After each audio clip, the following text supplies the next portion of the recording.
अस्सलाम वालेकुम। शहज़ादी वॉइस में खुशामदीद। फ़िरऔन की महबूबा के साथ मैं हूँ आपकी होस्ट सालिहा राना। जी हाँ, आज का अनवान है फ़िरऔन की महबूबा। तो चलिए आज की कहानी शुरू करते हैं। मुल्क मिस्र में एक मेहनतकश आदमी रहता था। उसकी 7 बेटियाँ और एक लड़का अरफान था। वो आदमी हाथ पाँव का मजबूत ज़रूर था, लेकिन जवान बेटियों के बोझ ने उसकी कमर झुका दी थी। उसका सर हमेशा बेटियों की शादी के सिलसिले में बेटे वालों के दरवाजे पर झुका रहता था। लेकिन इस इंकसारी के बावजूद किसी लड़के वाले ने भी जहेज के सामान में कमी के लिए रजामंदी का इजहार नहीं किया था। बिला आखिर जहेज का यही खौफनाक अजदहा एक रोज़ इसकी मौत का बाइस बन गया। अरफान के अभी खेलने के दिन थे कि घर बार का बोझ इसके कंधों पर आ पड़ा। जहाँ तक भी मुमकिन हो सका अरफान ने मेहनत मजदूरी करके रिज़्क़े हलाल से घर चलाने की कोशिश की, लेकिन एक रोज़ यही रिज़्क़े हलाल इसकी शामते अमाल बन गया। एक रोज़ वो शहर के एक सौदागर अब्दुल्ला के हमरा उसका सामान उठाकर इसकी हवेली छोड़ने गया। इस काम की उजरत अब्दुल्ला ने उसे 8 आने अदा कर दी। जो ही इरफान मजदूरी की उठन्नी लेकर हवेली से बाहर निकला, उसने ज़मीन पर एक थैली पड़ी पाई। थैली को जो उसने खोल कर देखा तो इसमें ढेर सारी शर्फियाँ मौजूद थीं। थोड़ी देर के लिए उसके जहन में ख्याल आया, सोने के इन सिक्कों से 7 बहनों में से किसी एक की शादी आसानी से हो सकती है। लेकिन फिर फ़ौरन ही उसके ज़मीर ने मलामत करते हुए इसे इरादे से बाज रखा। उसने सोचा कि यह पराई इमानत है जो सौदागर अब्दुल्ला की जेब से गिर गई है। मेरा मुकद्दर सिर्फ एक अठन्नी ही थी, हलाल की रोज़ी जिसे अब्दुल्ला ने अदा कर दिया है। अब बेहतर यह है कि इस पराई इमानत को इसके मालिक के हवाले कर दिया जाए। वो थैली लेकर दोबारा हवेली के अंदर चला गया। नेकी बर्बाद गुनाह लाजिम वाली मसादिक उस पर सादिक आई, बजाय इसके कि सौदागर अब्दुल्ला इस नेक लड़के का शुक्रिया अदा करता। उसने अरफान पर चोरी का इल्ज़ाम लगाकर उसे पुलिस के हवाले कर दिया। पुलिस वालों ने उसे बहुत बुरी तरह पीटा और फिर उसे छोड़ दिया। कई रोज़ तक चारपाई पर पड़े रहने से घर की हालत बहुत ख़राब हो गई थी। फाकों पर फाके आने लगे। अरफान अपने इस फेल पर नादिम ना था। उसने नेकी करके कुएं में डाल दी थी, इस आस पर कि नेकी का बदला खुदा देता है। आखिर घर की ये हालत उससे देखी ना गई तो इसने मजबूरन चारपाई छोड़ दी और दोबारा मेहनत मजदूरी करने निकल पड़ा। उसकी माँ और 7 बहनें 2 रोज़ से भूखी थीं। दिन भर मजदूरी करने के बाद जब इरफान हलाल की कमाई से खाना वगैरह लेकर घर की तरफ जा रहा था तो उसकी नज़र एक लागिर ज़ख्मी और बूढ़े फ़कीर पर पड़ी, जो बार बार सदा लगाते हुए कह रहा था, भाइयों, मैं कई रोज़ से भूखा हूँ, खुदा के नाम पर मुझे खाना खिला दो। भूख के मारे खुद इरफान का बुरा हाल था। उसे एहसास था कि उसकी माँ और बहनें भी भूख से बेहाल होंगी, लेकिन फिर भी उस पर खुदा का खौफ गालिब आ गया। उसने रहम तलब निगाहों से फ़कीर की तरफ देखा, जिसके ज़ख्मों से खून रस रहा था और उसके जिस्म पर चीथड़े झूल रहे थे। इरफान फ़कीर के पास गया और खाना उसके सामने रख कर कहा, लो बाबा, खूब पेट भरकर खाना खाओ। फ़कीर दोनों हाथों से खाना खाने लगा जैसे वो कई रोज़ से वाकई भूखा हो, और फिर जल्द ही उसने तमाम खाना ख़त्म कर लिया। जो ही इरफान जाने लगा, फ़कीर ने आवाज़ देकर कहा, कहाँ जा रहे हो लड़के? खुदा के नाम पर खाना खिलाकर यूँ खाली हाथ जाना मुनासिब नहीं। खुदा बदला चुकाने में देर नहीं करता। मांग, क्या मांगता है? इरफान ने कहकहा लगाते हुए जवाब दिया, बड़े मियाँ, कुछ देर पहले तो तुमने खुद मांग कर खाना खाया है, तुम भला मुझे क्या दे सकते हो? फ़कीर ने शफ़क़त से कहा, बेटे, तू मांग कर तो देख, मेरी हालत पर मत जा, खुदा की बातें खुदा ही जानता है। इरफान ने बड़े दुखी अंदाज में कहा, दे सकते हो तो लाओ, मुझे अपनी 7 जवान बहनों की शादी के लिए ढेर सारा जहेज़ दरकार है, जो जहेज़ ना होने की वजह से गीली लकड़ी की तरह सुलग रही हैं। खुदा बंदों पर रहम करता है, लेकिन बंदे बंदों पर रहम नहीं करते। मेरा बाप भी बंदों के सामने सर पटक पटक कर मर गया और एक रोज़ मैं भी मर जाऊंगा, लेकिन बहनों के डोले मेरे घर से नहीं उठेंगे। फ़कीर ने कहा, खुदा की रहमत से मायूस होना कुफर है। मायूस ना हो।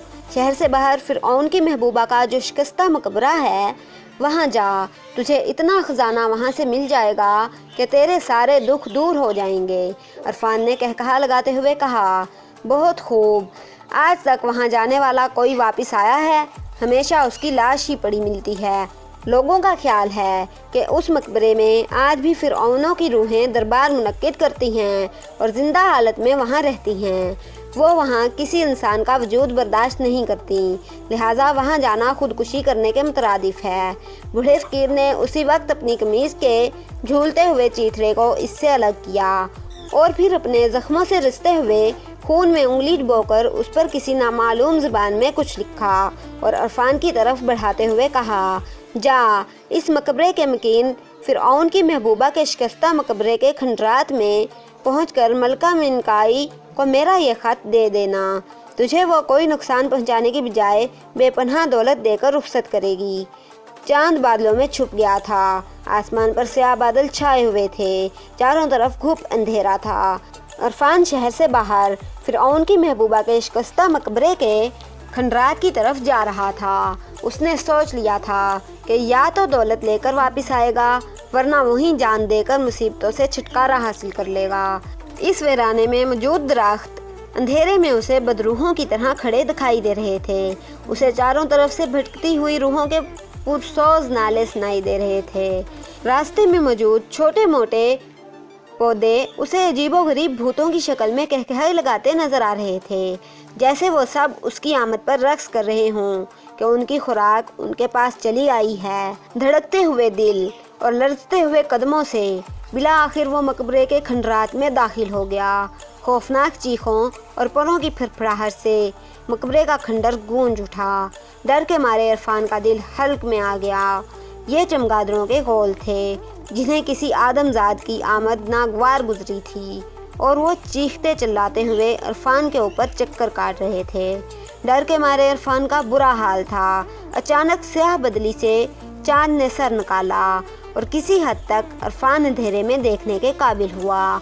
उसने देखा कि अब चमगादड़ें दोबारा दरख्तों की टहनियों से लटक गई थीं। फिज़ा अब बिल्कुल खामोश हो गई थी। इरफान डरते डरते आगे ही बढ़ता जा रहा था कि अचानक उस सन्नाटे में किसी औरत की दर्दनाक चीख गूंज उठी। फिर इरफान किसी चीज़ से ठोकर खाकर गिर पड़ा। उसकी सांस खौफ के मारे फूली हुई थी। फिर जो ही उसने ठोकर लगने वाली चीज़ पर निगाह की तो उसके मुंह से चीख निकल गई। ये एक इंसानी ढांचा था जिसका सर गायब था। अब जो गौर से इरफान ने ज़मीन की तरफ देखा तो बेशुमार इंसानी ढांचे यहाँ बिखरे पड़े थे। उसका दिल चाहा कि यहाँ से भाग जाए, लेकिन ज़मीन ने उसके कदम जकड़ लिए थे। उसने फूली हुई सांस के साथ दरख्तों पर लटकी हुई चमगादड़ों पर निगाह की। वहाँ चमगादड़ों की बजाय इंसानी खोपड़ियाँ लटक रही थीं।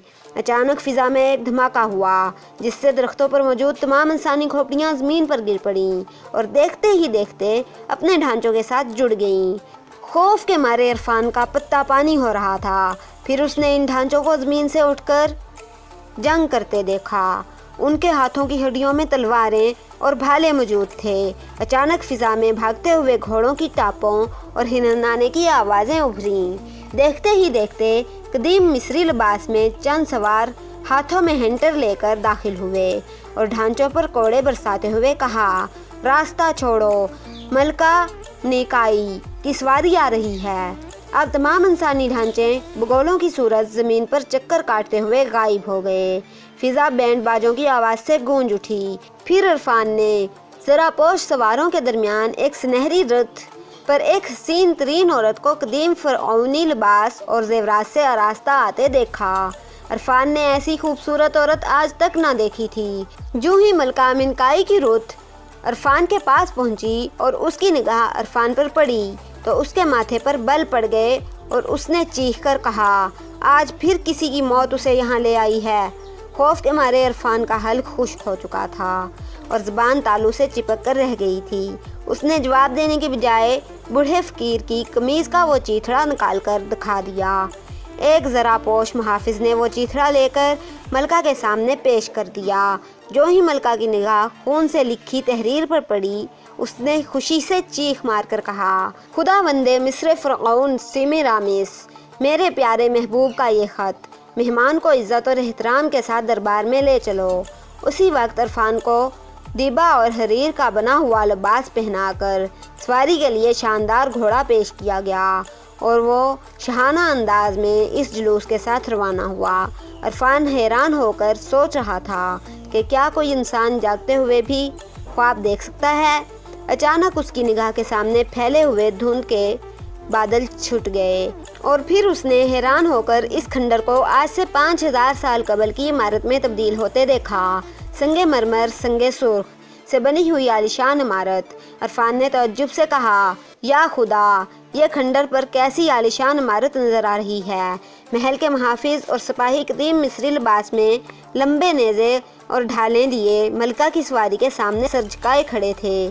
سنگ موسیٰ کی بنی ہوئی لاتعداد سیڑھیوں پر چڑھنے کے بعد ملکہ کی سواری اب ایک عالیشان عمارت میں داخل ہو گئی تھی۔ ایک طویل راہداری جس کا فرش مختلف رنگوں کے پتھروں کی نقاشی کا اعلیٰ ترین نمونہ پیش کر رہا تھا۔ منقش در و دیوار، محرابوں پر جھولتے ہوئے زربفت اور مخمل کے بھاری پردے، چھت سے لٹکتے ہوئے بھاری فانوس عجیب بہار دکھا رہے تھے۔ عرفان اس جلوس میں حیرانی سے ہر شے کو دیکھتا ملکہ کے پیچھے پیچھے زرے پوش محافظوں کے ساتھ چلا جا رہا تھا۔ بالآخر راہداری کا اختتام ایک عالیشان دربار میں ہوا۔ سنگ مرمر کی تراشی ہوئی مورتیوں کے 50 ستون اس کی چھت کو سہارا دیے ہوئے تھے۔ یہاں سونے اور چاندی کی کرسیاں لگائی گئی تھیں اور جہاں ایک چبوترے پر 12 شیروں کے مجسموں پر ایک بڑا تراشا ہوا فن سنگ تراشی کا شاہکار موجود تھا۔ تخت کی نشست پر اپالو دیوتا کا دیو کامد مجسمہ اپنے ہاتھوں کو پھیلا کر سایہ کیے ہوئے تھا۔ ستون کے ساتھ سونے اور چاندی کے پیالوں میں عہدہ اور عنبر سلگ رہے تھے، جس سے اٹھتے ہوئے دھوئیں نے یہاں کی فضا کو معطر بنا دیا تھا۔ ملکہ منکائی بڑی شان و شوکت کے ساتھ جا کر تخت پر بیٹھ گئی۔ دو رویہ کرسیوں کے پاس کھڑے درباری امرا ملکہ کے بیٹھتے ہی خود بھی کرسیوں پر بیٹھ گئے۔ ملکہ نے سوگوار تبسم کے ساتھ فقیر کے چیتھڑے کو چوم کر آنکھوں سے لگاتے ہوئے ٹھنڈی سانس بھری اور کہا، 5000 سال بیت گئے۔ خدا وند مصر سمیرامس اور اس کی محبوبہ منکائی کی روحیں دیوتاؤں کی بددعا سے بچھڑی ہوئی ہیں، جو ایک دوسرے سے ملاپ کے لیے تڑپ رہی ہیں۔ پھر اس نے عرفان کو مخاطب کر کے کہا، نوجوان، ہم تمہارے ممنون ہیں کہ تم نے ہمارے محبوب کا خط ہم تک پہنچا دیا۔ دیوتاؤں کی قسم، ہمیں اس خون سے آج بھی اپنے محبوب کے جسم کی خوشبو آ رہی ہے۔ نوجوان، 5000 سال سے خداوند مصر کے شاہی خزانے کو لوگ حاصل کرنے کی کوشش میں اپنی جانیں گنوا رہے تھے، لیکن آج تک ہم اپنے محبوب کے خزانے کی حفاظت کرتے چلے آ رہے ہیں۔ ہمیں امید ہے کہ ایک روز دیوتا دو محبت کرنے والوں کو دی ہوئی بدعا واپس لینے پر مجبور ہو جائیں گے اور ہماری روحیں پھر ایک دوسرے سے مل جائیں گی۔ ایک دفعہ یہ محل، یہ سرزمین مصر، یہ فرعونوں کی سرزمین ہمارے قدم سے قدم آباد ہو جائے گی۔ ہم دونوں مصر کے شاہی خاندان میں اپنا کئی ہزاروں جنم لیں گے اور آج کے انسانوں کی طرح ہماری دوبارہ شادی ہو جائے گی۔ عرفان نے ملکہ کی جذباتی اور طویل تقریر سے بور ہو کر کہا، اب میرے لیے کیا حکم ہے ملکہ مصر؟ ملکہ نے شفقت سے جواب دیا، جب ہمارے محبوب نے ہی تمہیں بیش بہا خزانہ دینے کی سفارش کی ہے تو ہم کون ہوتے ہیں حکم عدولی کرنے والے؟ نوجوان، 5000 سال سے جہاں ہماری روحیں آج تک اس خزانے کی رکھوالی کرتی آ رہی ہیں، وہاں کچھ ایسی طاقتیں بھی اس خزانے کی حفاظت پر معمور کر دی گئی ہیں جن کا تعلق ہم سے تو نہیں، دیوتاؤں سے ہے۔ شاہی خزانہ دربار کے تہخانے میں موجود میری اور میرے محبوب بادشاہوں کی حنوط شدہ لاشوں، اہل دربار، غلاموں اور کنیزوں کے حنوط شدہ مجسموں کے ساتھ سندل کے مضبوط صندوقوں میں بند ہے۔ اس تہخانے کا راستہ ہمارے تخت کے نیچے موجود ایک شیر کی مورتی کے کھلے ہوئے منہ سے سرنگ کی صورت میں جاتا ہے۔ اس سے داخل ہو جاؤ، ہماری دعائیں ضرور تمہارے ساتھ جائیں گی، لیکن ہم دیوتاؤں کی مقرر کردہ طاقتوں کو کسی بات کے لیے مجبور نہیں کر سکتے۔ آگے قسمت کے بھروسے پر اپنی جان کو ہتھیلی پر رکھ کر تمہیں جانا ہوگا۔ عرفان نے دل میں کہا، کھودا پہاڑ اور نکلا چوہا، ان بھٹکتی روحوں سے تو بچ گئے۔ آگے دیوتاؤں کے مقرر کردہ محافظ دیوار بنے موجود ہیں، بھلا وہ کیسے مجھے خزانہ حاصل کرنے دیں گے؟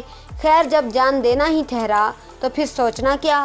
عرفان نے جھک کر ملکہ کا شکریہ ادا کیا اور پھر وہ تخت کے نیچے موجود شیر کے مجسمے کے کھلے منہ سے اندر داخل ہو گیا۔ یہ ایک طویل سرنگ ثابت ہوئی جس کی چھت سے ایک لال اور ہیرے پیوست تھے، جن کی آبوتاب سے اس سرنگ میں روشنی پھیلی ہوئی تھی۔ عرفان بغیر کسی مزاحمت کے اس سرنگ سے سفر کرتا ہوا آگے بڑھتا گیا۔ اسے حیرت تھی کہ زیر زمین ہونے کے باوجود اس تنگ سرنگ میں خدا جانے کہاں سے تازہ ہوا کے جھونکے آ رہے تھے۔ وہ جوں آگے بڑھتا گیا، اب عود اور عنبر کی خوشبو کے ساتھ مشک، کافور وغیرہ کی بو بھی شامل ہوتی گئی، اور پھر اچانک ہی عرفان کے قدم رک گئے۔ سرنگ کے اختتام پر ایک بڑی چمگادڑ اپنے پر پھیلائے اور منہ کھولے موجود تھی۔ اس کے کھلے ہوئے منہ سے آگ کے شعلے باہر نکل رہے تھے۔ عرفان نے ڈر کے مارے واپس بھاگنا چاہا، لیکن دھوئیں کی ایک کثیف دیوار اس کے سامنے حائل ہو گئی، جو فولاد کی طرح سخت تھی۔ واپس جانے کا راستہ بھی بند ہو چکا تھا۔ عرفان نے سوچا کہ اب میری قبر اسی تہخانے کی سرنگ میں بنے گی۔ اس نے پریشانی سے سرنگ کی دیواروں کو ٹول کر کوئی راستہ تلاش کرنے کی کوشش شروع کر دی، اور پھر اچانک ہی ایک جگہ اس دیوار پر اسے ایک شعر لکھا ہوا نظر آیا۔ اسے بڑا تعجب ہوا کہ 5000 سال سے بھی زیادہ مدت کی بنی اس سرنگ میں یہ شعر آج کی اردو زبان میں تحریر تھا۔ بے خطر کود پڑا آتش نمرود میں عشق، عقل محو تماشا ہے لبے بام ابھی۔ عرفان نے سوچا کہ آج کی زبان میں کندہ یہ شعر ضرور قدرت نے اس کی رہنمائی کے لیے تحریر کیا ہے۔ پھر غور کرنے کے بعد وہ اس نتیجے پر پہنچا کہ یہ اس کے لیے قدرت کا واضح اشارہ ہے۔ جس طرح خدا پر بھروسہ کرتے ہوئے حضرت ابراہیم علیہ السلام نمرود کی جلائی ہوئی آگ میں کود پڑے تھے، اسی طرح سنت ابراہیمی پر چلتے ہوئے مجھے بھی چمگادڑ کے منہ سے لپکتے ہوئے شعلوں میں کود جانا چاہیے۔ عرفان نے خدا کا نام لیا اور پھر اس نے چمگادڑ کے منہ میں چھلانگ لگا دی۔ اسے بڑی حیرت ہوئی کہ یہ آگ کے شعلے اسے برف سے اٹھتی ہوئی بھاپ کی طرح سرد محسوس ہوئے، اور وہ ایک وسیع و عریض حال میں جا گرا۔ یہ حال بھی اوپر کے دربار کے نقشے پر بنا ہوا تھا۔ اس نے تخت پر فرما روئے مصر فرعون کی ہنوز شدہ لاشوں کو بیٹھے دیکھا۔ اس کے تخت کے نیچے دوریا سونے اور چاندی کی کرسیوں پر شاہی پوشاک پہنے امرا اور روز زرا کی ہنوز شدہ ممیاں کرسیوں کے ساتھ چپکی بیٹھی تھیں۔ دیواروں کے ساتھ ساتھ بھاری سندر کی لکڑی کے بنے ہوئے بے پناہ صندوق رکھے تھے۔ ہر صندوق پر ایک برا سیاہ ناگ پھن اٹھائے کھڑا تھا، جن کی زبانوں سے فنکار کی صورت میں شعلے لپک رہے تھے۔ فضا میں مشک کافور کی بو پھیلی ہوئی تھی۔ عرفان کو فوراً خیال آ گیا، یہ ناگ ضرور دیوتاؤں کی طرف سے اس خزانے کی حفاظت پر مامور ہیں۔ تھوڑی دیر پہلے جو ڈھارس اسے بندھی تھی پھر مایوسی میں بدل گئی۔ یہاں ہر صندوق کے اوپر دیوار کے ساتھ اس نے کئی انسانی ڈھانچے ہوا میں معلق دیکھے۔ اس نے بغور یہاں کا معائنہ کیا، اور پھر اس کی نگاہ سنگ مرمر کے ایک چھوٹے سے چبوترے پر پڑی، جہاں کسی جانور کی کھال سے بنی ہوئی ایک کتاب کھلی ہوئی تھی، اور اس کے پاس ہی ایک کمان اور تیرکش میں چند تیر موجود تھے۔ عرفان اس چبوترے کے پاس جا پہنچا۔ کتاب کسی نامعلوم زبان میں تحریر شدہ تھی۔ جو ہی عرفان نے اس تحریر پر غور کیا تو اسے اس کے صفحات پر اسی فقیر کا چہرہ نظر آیا، جس نے عرفان سے کہا، اپنے رب کا نام لے کر اس کمان کو اٹھا کر اس پر تیر لگا، اور صندوق پر بیٹھے کسی بھی سانپ کا نشانہ لے کر احتیاط سے اسے ہلاک کرنے کی کوشش کر۔ یہ خیال رکھنا کہ اگر تیر خطا ہو گیا تو اس صندوق پر لٹکے ہوئے انسانی ڈھانچوں میں تیرے ڈھانچے کا بھی اضافہ ہو جائے گا۔ سانپ ہلاک ہو جائے تو صندوق سے جتنی دولت تو اٹھا سکتا ہے نکال کر لے جانا۔ یہ دولت تیری 7 پشتوں کے لیے کافی ہوگی۔ فقیر کا چہرہ غائب ہوتے ہی عرفان نے کمان کو اٹھایا۔